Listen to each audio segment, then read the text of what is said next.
Hi കൂട്ടുകാരെ, പുതിയൊരു വീഡിയോയിലേക്ക് എല്ലാവർക്കും സ്വാഗതം. അങ്ങനെ പ്രതിഭ വളരെ വാശിയോട് തന്നെയാണ് കേട്ടോ വന്നിരിക്കുന്നത്. പ്രതിഭയ്ക്ക് വളരെ ദേഷ്യമുണ്ട് സത്യനൊന്ന് വിളിക്കാത്തതിൽ.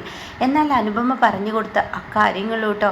അങ്ങനെ പ്രതിഭ വളരെ ദേഷ്യത്തോടു കൂടി ഇരിക്കുമ്പോഴാണ് സുശീല ഇവളെ പോലെയുള്ള മരണത്തെ എങ്ങനെ ഒഴിവാക്കും എന്നാലോചിച്ച് ചിന്തിച്ചിരിക്കുമ്പോൾ തൻ്റെ മുന്നിലോട്ട് വരുന്നു സത്യൻ.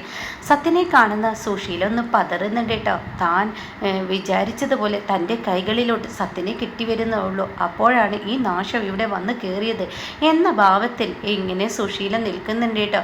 അങ്ങനെ സത്യൻ വളരെ ദേഷ്യത്തോടു കൂടിയിട്ടാണ് ബൈക്കിലിങ്ങനെ വരുന്നത്. കാരണം തൻ്റെ കുഞ്ഞിനെ കളയാൻ ആലോചിച്ച ആ ഒരു നിമിഷത്തെക്കുറിച്ച് ഓർത്ത് സത്യന് തന്നെ നെഞ്ചിരിപ്പ് തോന്നണം കേട്ടോ. കാരണം ഒരു നിമിഷം അനുപമ മെഡിക്കൽ സ്റ്റോറിൽ വെച്ച് പ്രതിഭയെ കണ്ടില്ലെങ്കിൽ തൻ്റെ കുഞ്ഞ് ഇന്ന് ഈ ഭൂമിയിലില്ല. ഈശ്വര, അത് ആലോചിക്കാനും കൂടി വയ്യ. തൻ്റെ ആദ്യത്തെ കുഞ്ഞ് അതും കളയാൻ ഒരുങ്ങിയത് ആലോചിച്ച് തനിക്ക് തന്നെ തന്നോട് വെറുപ്പും മറപ്പും പ്രതിഭയോടൊക്കെ മൊത്തത്തിൽ ദേഷ്യം വന്നിട്ടാണ് കേട്ടോ സത്യൻ വരുന്നത്. അപ്പോഴേക്കും സത്യൻ ഇങ്ങ് പുറത്തു വന്നു എന്ന് കാണുന്ന സുശീല ഉമ്മറത്തോട്ട് വരുന്നത് സത്യൻ കാണാണ്. അങ്ങനെ സത്യനാണെങ്കിലോ പ്രതിഭയോട് വളരെ ദേഷ്യമാണ്. തൻ്റെ കുഞ്ഞിനെ ഒരു നിമിഷത്തേക്ക് കളയാൻ ആലോചിച്ച ആ ഒരു സീനിനെ ഓർത്ത് സത്യൻ വളരെ ദേഷ്യത്തോടു കൂടി പ്രതിഭയുടെ അരികിലോട്ട് ചെല്ലാണ് കേട്ടോ. അപ്പോൾ പ്രതിഭയാണെങ്കിലോ സത്യേട്ട എന്ന് പറഞ്ഞ് വിളിക്കുമ്പോൾ നിന്നെ ഞാൻ ഇങ്ങോട്ടേക്ക് വിളിച്ചോ? ഇത് കേൾക്കുന്ന സുശീലക്ക് ഒരു സന്തോഷമൊക്കെ ആയിട്ടോ.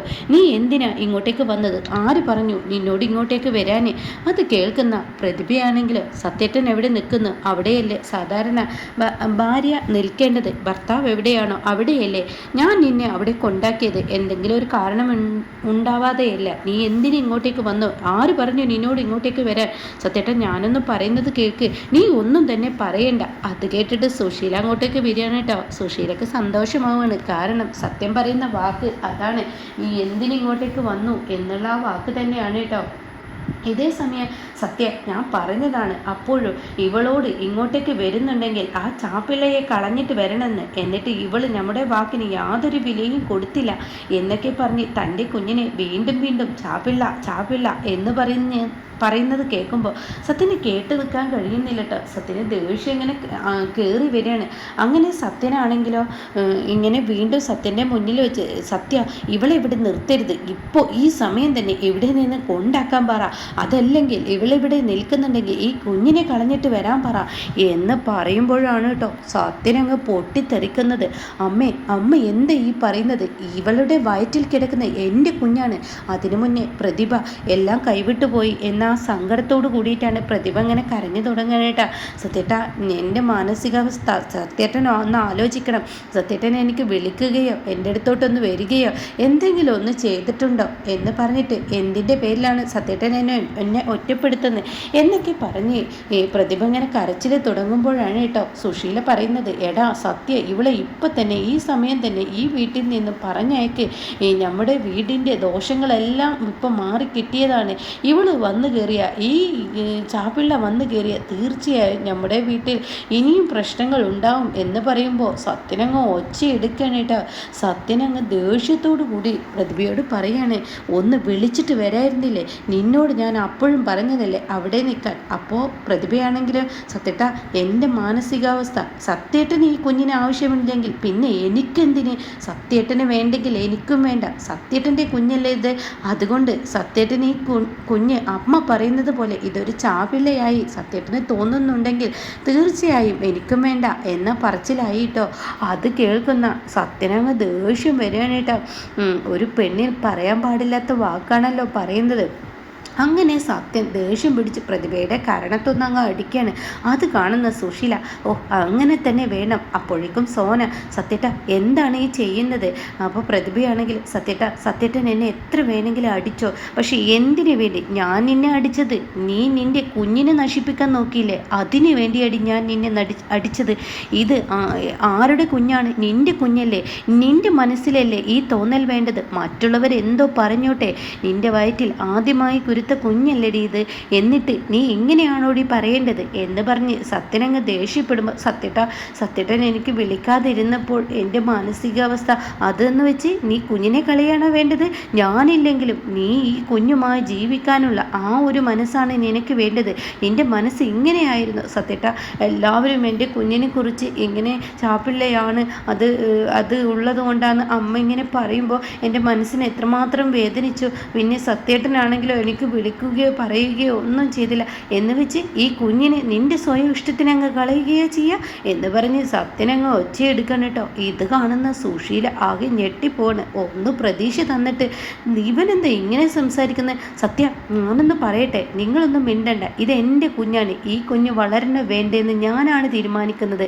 ഇതിന് ജന്മം നൽകാൻ എനിക്ക് കഴിയുമെങ്കിൽ ഇത് ഭൂമിയിലോട്ട് കൊണ്ടുവരാൻ എനിക്ക് കഴിയും. അതുകൊണ്ട് പ്രതിഭയെ അകത്ത് കയറിപ്പോ. അത് കേൾക്കുന്ന സുശീല, അത് പറ്റത്തില്ല, ഈ വീട്ടിൽ കയറാൻ പറ്റത്തില്ല. അത് കേൾക്കുന്ന സത്യം പറയാൻ, ശരി, ഈ വീട്ടിലോട്ട് ഞങ്ങൾക്ക് കയറാൻ പറ്റില്ലെങ്കിൽ ഞാൻ എൻ്റെ പെണ്ണിനെയും വിളിച്ച് ഞാനൊരു വാടക വീട്ടിൽ പോയി താമസിച്ചോളാം. എന്താ അമ്മക്കത് മതിയോ? അത് കേൾക്കുന്ന സുശീല, അയ്യോ അത് പറ്റത്തില്ലല്ലോ, ഇപ്പോൾ സച്ചി സാറുമായി ഒന്ന് അടുത്ത് വരികയായിരുന്നു. ആ ഇന്ദുവിൻ്റെ എങ്ങനെയെങ്കിലും ഇവൻ്റെ തലയിലൊന്ന് കെട്ടിവെക്കാം. അത് പറ്റത്തില്ല, ഇവളെ ഈ വീട്ടിൽ നിന്ന് ഒഴിപ്പിക്കണം. അതിനേക മാർഗം ഇവളെ ഈ വീട്ടിൽ നിൽക്കുക തന്നെ എന്ന് സുശീല മനസ്സുകൊണ്ട് ചിന്തിക്കുന്നു കേട്ടോ. ആ സമയം, എന്താ അമ്മക്ക് വിരോധമുണ്ടോ ഞങ്ങളിവിടെ നിൽക്കുന്നതിൽ? എന്നാൽ ഞങ്ങൾ പോട്ടെ എന്നും പറഞ്ഞിട്ട് അങ്ങ് പ്രതിഭയെ, വാ, ഇനി നമുക്ക് ഈ വീട്ടിൽ നിൽക്കേണ്ട. എൻ്റെ കുഞ്ഞിനെയും പ്രതിഭയെയും സ്വീകരിക്കാൻ കഴിയില്ലെങ്കിൽ നമുക്ക് പോവാമെന്ന് പറഞ്ഞ് സത്യൻ അവിടെ നിന്നും പ്രതിഭയെ വിളിച്ചു കൊണ്ടുപോകാൻ ശ്രമിക്കുമ്പോൾ സുശീല പറയാണ്, അത് വേണ്ട, ഇവിടെ തന്നെ നിന്നോളൂ, ഞാനായിട്ട് ആർക്കും ഒരു ശല്യമാവുന്നില്ല എന്നും പറഞ്ഞ് സുശീല അങ്ങ് ഉള്ളിലോട്ട് കയറിപ്പോവാൻ പറയാൻ കേട്ടോ. എന്നാൽ ഈ സമയം പഞ്ചരത്നമാണ് കാണിക്കുന്നത്. പഞ്ചരത്നത്തിൽ ഒരു 2 വണ്ടിയൊക്കെ വന്ന് നിൽക്കുകയാണ്. ഈ സമയം ഇതാരെന്നറിയാൻ വേണ്ടിയിട്ട് ഈ പറയുന്ന അമ്പിളിയും ചിരും കൂടി പുറത്തോട്ട് ഇറങ്ങി വരികയാണ്. മാഷാണെങ്കിൽ ഇവിടെ ഇല്ല. അപ്പോൾ അവർ വന്ന പാടെ ചോദിക്കുന്നത്, അവരിങ്ങനെ ഇടിച്ച് കയറുകയാണ് കേട്ടോ. എവിടെ രഘു എവിടെ? അപ്പോൾ അത് കേൾക്കുന്ന അമ്പിളി പറയുന്നത്, ഇവിടെ ഇല്ലല്ലോ, രഘുട്ട ഓട്ടത്തിന് പോയിരിക്കുകയാണ്. രഘു എവിടെ? രഘു ഞങ്ങളെ പറ്റിച്ച് ജീവിക്കാൻ രഘു കരുതണ്ട. ഞങ്ങൾ അന്ന് ഞങ്ങളുടെ ആ പയ്യൻ, അവൻ മരിച്ചു പോയ ആ പയ്യനുണ്ടല്ലോ, കടത്തിയ ആ പയ്യൻ, അവൻ്റെ കയ്യിൽ 3 കിലോ സ്വർണ്ണം ഉണ്ടായിരുന്നു. അതിൽ 2 കിലോയാണ് പോലീസിന് കിട്ടിയിട്ടുള്ളൂ. 1 കിലോ എവിടെ? രഘു ആണ് ആ സ്വർണം മാറ്റിയത്. മര്യാദക്ക് രഘുവിനോട് അതങ്ങ് തരാൻ പറ, അതല്ലെങ്കിൽ അവനെ ഞങ്ങൾ കണ്ടിരിക്കും എന്ന് പറയുമ്പോൾ അമ്പിളിയുടെ നെഞ്ചിടിപ്പ് കൂടിയിട്ടോ. ഈശ്വര, എന്തിനാണാവോ ഞാൻ ആ സ്വർണം മാറ്റി വെച്ചത്? ഈശ്വര, ഇത് രഘുവേട്ടന് പോലും അറിയില്ലല്ലോ. ഇനി എന്തായിരിക്കും ശരിക്കും ഉണ്ടാവാൻ പോകുന്ന പേടിയാവുന്ന ഇതിൽ നിൽക്കുമ്പോൾ രഘുവിന് അമ്പിളിക്കാണെങ്കിലോ ഇങ്ങനെ പേടിയോടുകൂടി നിൽക്കണം കേട്ടോ. അപ്പോൾ അവർ പറയണേ, എന്താ രഘു വന്നാൽ ഞങ്ങളെ കാണാൻ പറയില്ലേ? ആ 1 കിലോ സ്വർണം അത് അവൻ്റെ വണ്ടിയിൽ തന്നെ ഉണ്ടെന്നാണ് അറിഞ്ഞ് കേട്ട വിവരം. അതുകൊണ്ട് അവൻ ഞങ്ങളെ കാണണം. ആ 1 കിലോ സ്വർണം എടുത്ത് ഞങ്ങളെ പറ്റിച്ച് ജീവിക്കാമെന്ന് കരുതിയിട്ടുണ്ടെങ്കിൽ അത് നിങ്ങൾക്ക് തെറ്റിയെന്ന് പറഞ്ഞ് അവർ ഭീഷണി മുഴക്കണിടാം. അപ്പോൾ എന്തായാലും അമ്പിളി രക്ഷപ്പെടാം എന്ന് കരുതിയോടുത്ത് അമ്പിളിക്ക് കാലനായിട്ടാണ് ഇവർ വരുന്നത്. അപ്പോൾ എന്തായാലും അമ്പിളി ഇനി പേടിയോടുകൂടി ഇതാരോട് പറയുമെന്ന ആ മാനസികാവസ്ഥയിൽ എത്തിച്ചേരുകയാണ് കേട്ടോ.